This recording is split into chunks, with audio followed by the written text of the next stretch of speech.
Ассалаумағалейкум достар, қалайсыздар? Сіздермен бірге Азамат, және бүгін біз бокс туралы сөз қозғайтын боламыз, себебі алдымызда көптен күткен бірінші жыл бойы күтіп келе жатырған біздің басты турнирлердің бірі келіп тұр. Бұл әлем чемпионаты, және бұл World Boxingтің жасап жатырған алғашқы әлем чемпионаты. Егер естеріңізде болса, бұған дейін World Boxing өзінің арнайы World Cup дегендерін жасаған болатын. Әлем кубогының этапы осы біздің соңғысы Астанада өтті. Енді міне World Boxingтің арнайы әлем чемпионаты өтіп жатыр, және де сыбыстарға сенсек, сол жерде 40-қа жуық ел және де 500-ден астам боксшы қатысайын деп жатыр. Сондықтан сөзсіз бұл әлем чемпионаты жалпы тарихта ең ірі және де ең үздіктерінің бірі болуы әбден мүмкін. Және осы әлем чемпионатына біздің Қазақстан құрамасы өзінің тарихындағы, бұл туралы мен смело айта аламын, тарихындағы ең үздік құрамалардың бірін алып бара жатыр. Себебі бір қағаз ашып қарасаң, ол жерде неше түрлі әлем чемпиондары, Азия чемпиондары, 10-15 есе, 10-15 түркін Қазақстан чемпиондары. Сондықтан менің ойымша сөзсіз осы әлем чемпионатында біздің Қазақстан құрамасы топ жаруы мүмкін. Бірақ менің ойымша өткенде Париж олимпиадасындағыдай жағдай орын алып, өкінішке орай бірде-бір алтынсыз қайтуымыз әбден мүмкін. Бірақ соның өзінде де шын жүректен біздің Қазақстан құрамасына сенетін боламыз. Сондықтан арнайы сіздерге осы видеода біздің Қазақстан құрамасына шолу жасап, кімдерге сенуімізге болады, кімдер ұзаққа бару мүмкін, және де кімдер бірінші айналымда ұшып кетуі мүмкін деген тақырыпта видео шығарып отырмын. Себебі сөзсіз қанша жақтан мықты дайындалып келсек те, төрешілік факторлары бар, одан бөлек қарсыласының факторы, және де сол жерде неше түрлі мысалға ауру болып қалып, немесе де физикалық дайындық жетпей қалған сәттер болып қалуы мүмкін. Сондықтан бүгінгі видеомызда осы тақырыптан әңгіме айтатын боламыз, және де жалпы қалай өтіп жатыр біздің Қазақстан құрамасы, қандай дайындықта барды, қыздар құрамасыға қандай жағдайда. Себебі қателеспесем біздің әйелдер құрамасы бірнеше апта бұрын осы Англиядағы Шеффилд қаласына барып оқу-жаттығу жиындарын өткізіп жатыр. Сондықтан сөзсіз бүгінгі видеода айтатын әңгіме өте көп. Ал бастамас бұрын сіздерден сұрайтыным, тек қана біздің арнамызға тіркеліп осы видеоға лайк басып кетуді ұмытпаңыздар. Және де сіздердің ойыңызша Қазақстан құрамасы осы әлем чемпионатында қандай өнер көрсетеді? Менің ойымша, өкінішке орай біраз біздің мықты топ жаратын боксшыларымыз жеңіліп қалуы әбден мүмкін.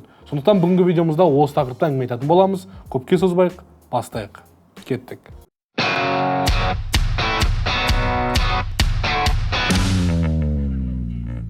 Айтпақшы, осы және біздің арнамыздағы басқа да видеолардың шығуына көмектесіп жатырған Теннис CGZ букмекерлік кеңсесі. Өздеріңіз білетіндей, қазіргі сәтте Қайрат футбол клубы Чемпиондар лигасына іріктеліп, Реал, Интер және Арсенал деген мықты Европаның топ командаларымен ойын өткізеді. Ал бұл матчтардың желісі біздің серіктесіміздің сайтында тұр. Сондықтан төмендегі сілтеме арқылы өтіп, толығырақ білсеңіздер болады. Ал біз видеомызға көшеміз. Сонымен 4 қыркүйектен 14 қыркүйекке дейін осы Англия елінің Ливерпуль қаласында World Boxingтің арнайы әлем чемпионаты өтетін болады, жаңа айтқанымдай. Және ең қызығы, IBA деген ұжымның да өзінің арнайы әлем чемпионаты орын алайын деп отыр. Сыбыстарға сенсек, бұл қараша айының ортасында өтуі мүмкін. Және де Омар Кремлев деген өзінің президентінің айтуы бойынша бұл турнир Стамбул қаласында, Түркия елінде өтеді.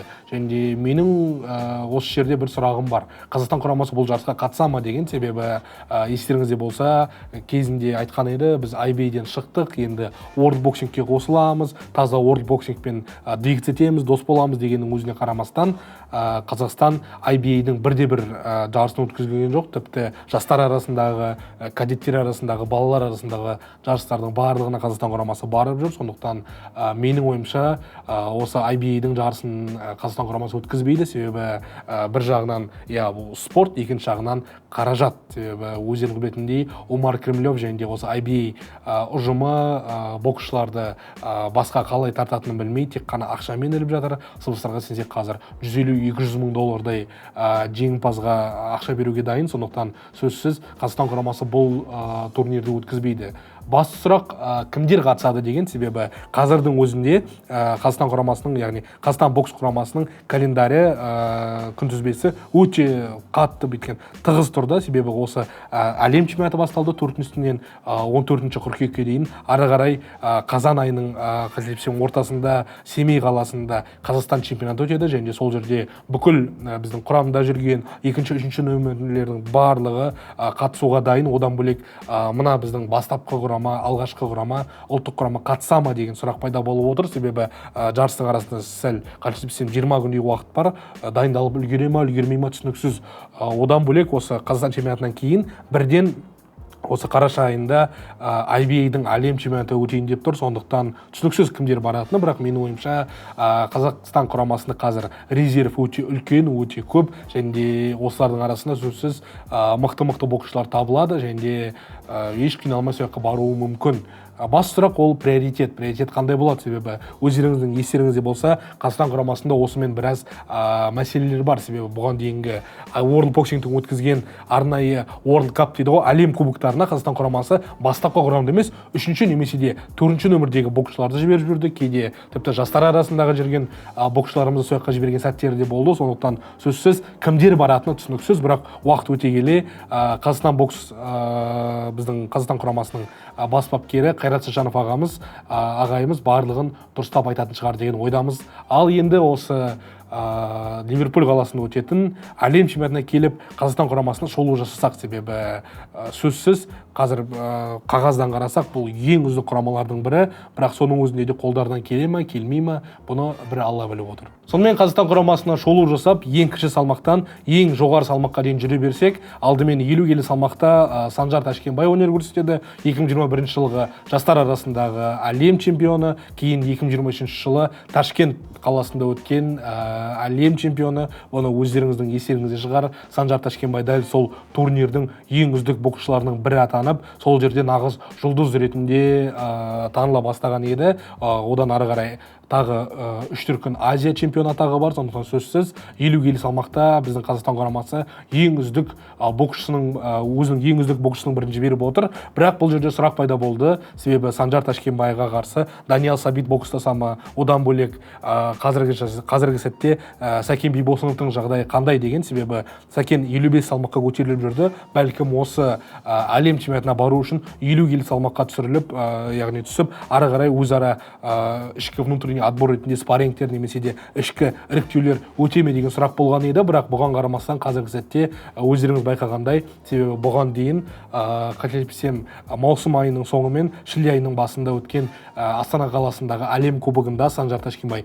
топ жарып, бірде-бір қарсыласын сезбей өтіп кеткен еді. Сол үшін менің ойымша Қазақстан құрамасы дәл осы боксшыны, дәл осы Санжарды таңдап отыр. Ең басты сұрақ бұл жерде мен қатты мазалайтын бұл қазіргі Санжардың моральдік, яғни психологиялық жағдайы. Себебі бұған дейін естеріңізде болса, Странж кубогындағы жарыста өкінішке орай қолын жарақаттап алған еді. Соның кесірінен ұзақ уақыт бойы бокстаспай жүрді. Себебі оның орнына басқа боксшылар қосылып жарыстарға барып жүрген еді. Сол жерде мен шынымен де уайымдап бастадым. Ары қарай қалай болады, өзіне келе ала ма, егер осы біздің Астана қаласында өтіп жатырған әлем кубогында ешқандай жарақат алмай ма, қолында рецидив болмай ма деп қатты ойымдаған едім. Бірақ соның өзінде де барлығы қазір жақсы болып көрініп тұр. Бірақ ары қарай не болатыны түсініксіз. Себебі 50 келі салмаққа осы әлем чемпионатына басқа жарыстарға келмеген Америка құрамасы келеді. Одан бөлек осы Европаның үздіктері, ирландиялықтар, ағылшындықтар өзінің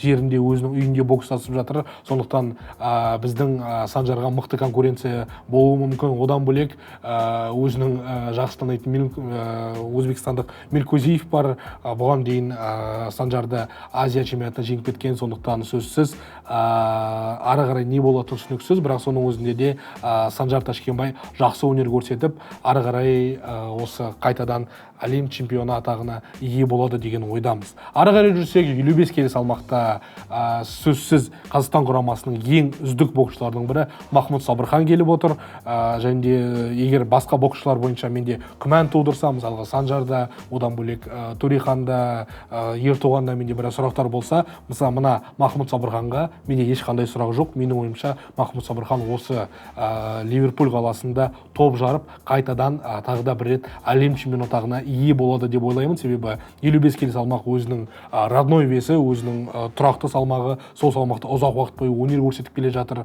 Одан бөлек 54 келі салмақта естеріңізде болса, 2020 2023 жылы әлем чемпионы атанған еді, кейін 2024 жылы Азия чемпионы атанды. Сондықтан сөзсіз Махмуд Сабырханға қазіргі сәтте ешқандай қарсылас жоқ секілді.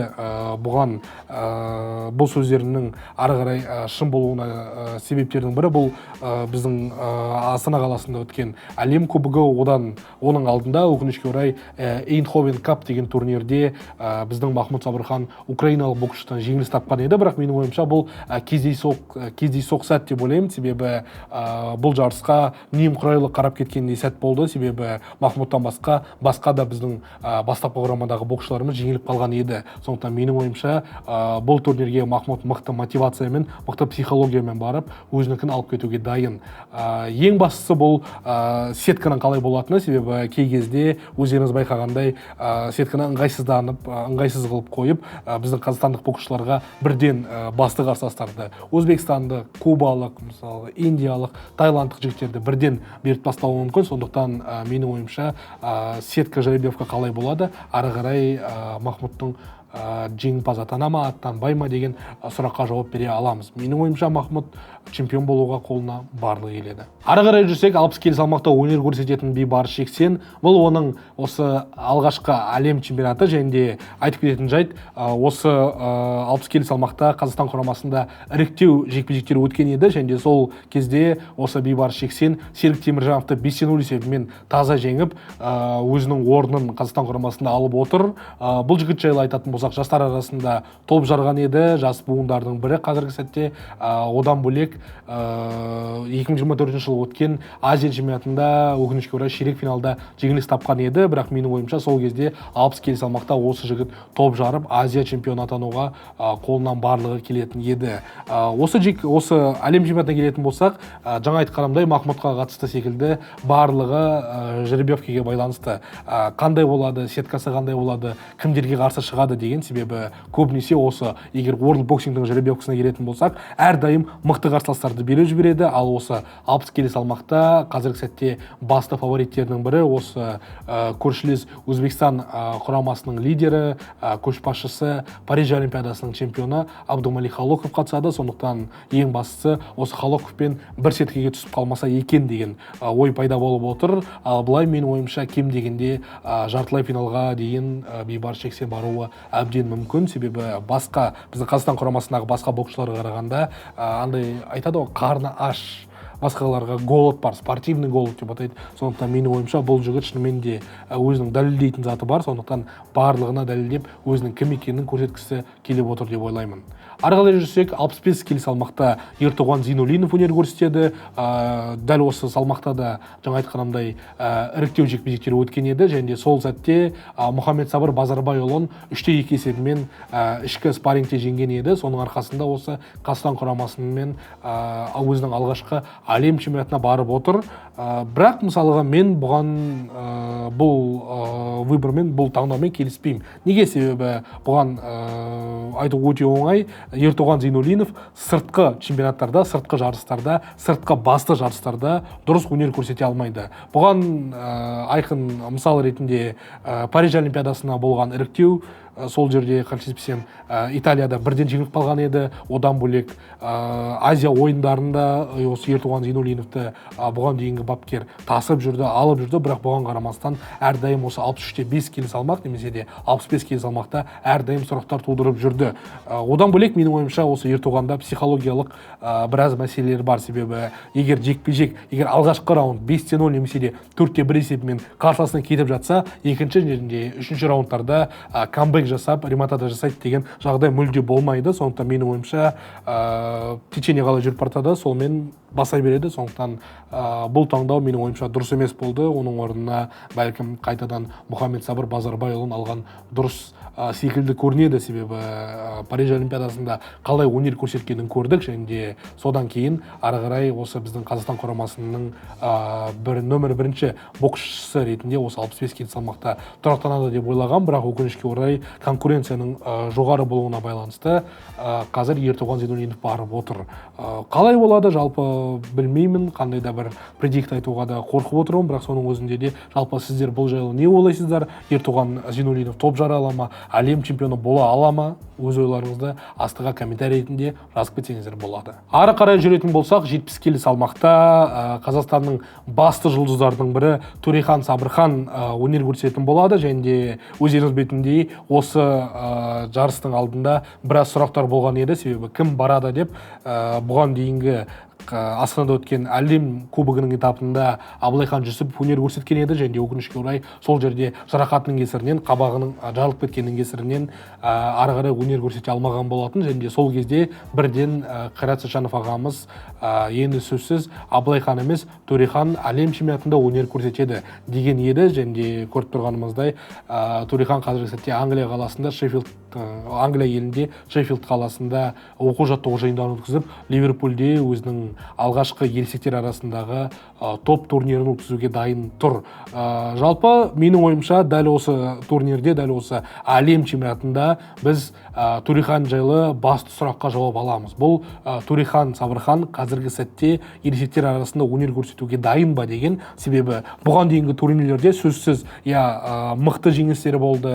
Странж кубогында әсіресе әзербайжандықтарға қарсы мықты бокс стильдерінің бірін көрсетіп, волевой жеңістердің бірі болған еді. Одан бөлек Эйндховен қаласында өткен, Эйндховен емес, Таиланд елінде өткен жарыста да өзбекстандық боксшыны біраз рет нокдаунға жіберіп жеңімпаз атанған еді. Сондықтан сөзсіз менің ойымша қазіргі сәтте ересектер арасында дайын ба деген емес, жалпы ересектер арасында чемпион болуға дайын ба деген, себебі өздеріңіз білетіндей бүкіл Қазақстан құрамасы, қазақ елінің жанкүйерлері және де әлем боксының жанкүйерлері осы Төрехан Сабырханға қарап отыр, Төрехан Сабырханға арнайы дайындалып осы жарысқа келіп отыр. Сондықтан менің ойымша осы сұраққа біз жауап алуымыз мүмкін, себебі барлығы қазір 2028 жылғы Олимпиадада осы Төрехан Сабырхан чемпион болады деп сеніп отыр, және де осы әлем чемпионатының алдында подготовка ретінде, дайындық ретінде осы Олимпиада алдында дайындық ретінде осы әлем чемпионатын көретін боламыз. Сөзсіз бұдан кейін Азия ойындары бар, тағы да бір Астана қаласында өтетін әлем чемпионаты бар, бірақ соның өзінде де қазіргі сәтте 19 жастағы Төрехан Сабырхан топ жаруы мүмкін бе деген басты сұраққа жауапты осы әлем чемпионатында алатын боламыз. Мен шын жүректен қатты сеніп отырмын, себебі Төрехан Сабырханның бокс стилі, бокс тәсілі өте әдемі, және де байқасаңыздар, жеңіліп баратқанның өзінде де ары қарай камбэк жасап, өзінің бокс тәсілін өзгертіп, егер керек болса рубкаға кіріп, немесе де төрешілердің көзінше билеп, техникаға салып жеңіп кетуі де әбден мүмкін. Сондықтан барлығы осы әлем чемпионатында шешілетін болады. Ары қарай 75 келі салмақта өнер көрсететін Сабыржан Аққалықов өткен біздің Астана қаласында өткен әлем кубогының этапында менде осы Сабыржан Аққалықовқа біраз сұрақтарым бар, себебі жекпе-жектерін қарайтын болсақ, барлығы жақын решение болды. Раздельный решение судей, төрешілердің бөлінген шешіммен, немесе де төрешілердің көптік шешіммен деген жеңістері көп болды. Сондықтан менің ойымша осы 75 келі салмақта бізде біраз сұрақтар бар. Себебі Сабыржан Аққалықов сөзсіз нөмірі бірінші боксшы болғанына қарамастан 75 келі салмаққа габариттері жетіспейтін секілді, антропометриясы кішкентай секілді. Сөзсіз бойы ұзын, қолдары ұзын, бірақ соның өзінде де физикалық масса жетіспейтін секілді. Сондықтан 75 келі салмақта өкінішке орай біздің Қазақстан құрамасы ешқандай жүлдесіз қайтуы әбден мүмкін.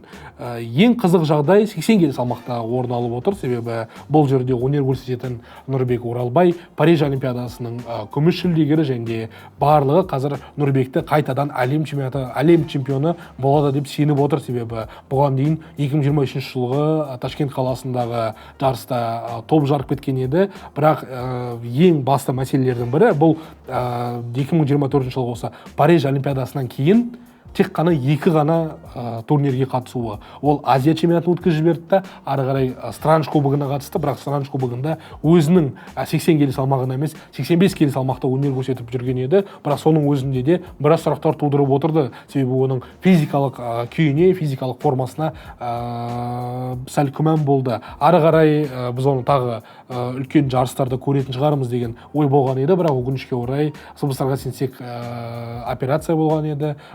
операциядан кейін қайта оралып жатып, осы Астана қаласында өткен әлем кубогына қатысты. Бірақ әлем кубогында да анандай біраз сұрақтар пайда болып отырды, себебі финалдық жекпе-жекке дейін қателеспесем бір ғана кездесу өткізді. Ары қарай ширек финалда және жартылай финалда қарсыластар шықпай қалды да, финалдық жекпе-жекте қателеспесем француздық жігітке таза жеңіліп қалды. Сондықтан менің ойымша мына әлем чемпионатында осы Нұрбек Оралбайға қарсы қалай бокстасу керек екенін барлығы біліп отырады да. Дәл осындай бірінші раундта техникаға салып, екінші, үшінші раундтарда ашық рубкаға, ашық бокстасуға кірмей, қашып ойнап жүріп алып кетуі мүмкін. Сондықтан сөзсіз қазіргі сәтте барлығы Нұрбек Оралбайдың физикалық формасына және қандай күйде екеніне өте қатты байланысты. Себебі қателеспесем, осы әлем чемпионатының алдында Айбек Оралбай, осы Нұрбек Оралбай, Санжар Ташкема және тағы да біраз боксшыларымыз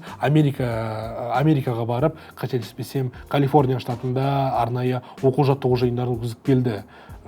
Осы оқу-жаттығу жиындары өзінің былай айтқанда нәтижесін бере ме, бермей ме, осы әлем чемпионатында көретін боламыз. 85 келі салмақта өнер көрсететін Бекзат Нұрдәулетов және біздің осы Қазақстан құрамасының ең тәжірибелі боксшыларының бірі. Және менің ойымша қазіргі сәтте бүкіл әлем бойынша осы өзінің салмағында, жалпы салмаққа қарамасақ та ең үздік боксшылардың бірі деп айта аламын. Себебі Бекзат Нұрдәулетов қазір керемет күйде. Өздеріңіздің естеріңізде болса, кейін кезінде 2019 жылы Екатеринбург қаласында өткен әлем чемпионатында топ жарып алтын жүлдені алып кеткен еді. Кейін 2021 жылы өткен Токио олимпиадасына қатысты, өкінішке орай сол жерде жолы болмай жеңіліп қалды. Ары қарай профиге кетіп қалған болатын. Профиде қателеспесем рекордты 5-0 ма 6-0 ма қылды да кейін Қазақстан құрамасына қайта оралған еді. Және менің ойымша шынымен де әуесқой Қазақстан құрамасына қайта оралғаны қазір өзінің жемістерін беріп жатыр. Себебі кәсіпқой